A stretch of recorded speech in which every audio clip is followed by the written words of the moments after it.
Dear women, I'm sorry. Dear black people, I'm sorry. Dear Asian Americans, dear Native Americans, dear immigrants who come here seeking a better life, I'm sorry. Dear everyone who isn't a middle or upper class white boy, I'm sorry. I have started life at the top of a ladder while you were born on the first rung. I say now that I would change places with you in an instant, but if given the opportunity, would I?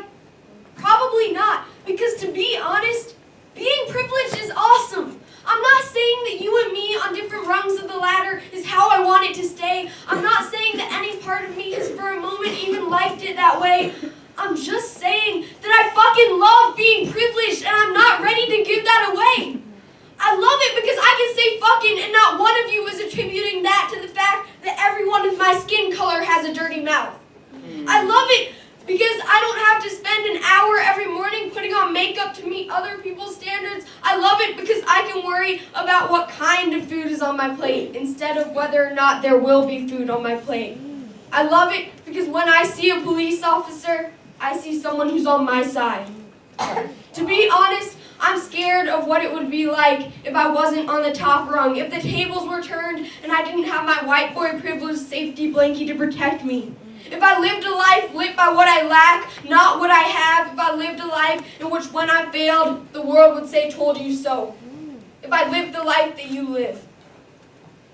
When I was born, I had a success story already written for me. You were given a pen and no paper. I've always felt that that's unfair, but I've never dared to speak up because I've been too scared. Well, now I realize that there's enough blankie to be shared. Everyone should have the privileges that I have. In fact, they should be rights instead. Everyone's story should be written, so all they have to do is get it read. Enough said.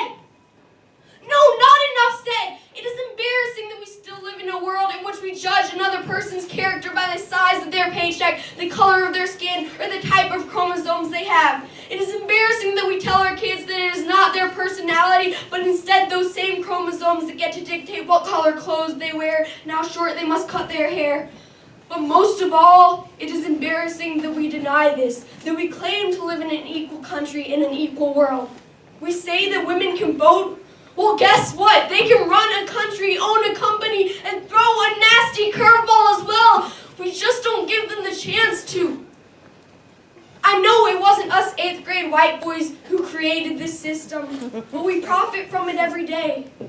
We don't notice these privileges, though, because they don't come in the form of things we gain, but rather the lack of injustices that we endure.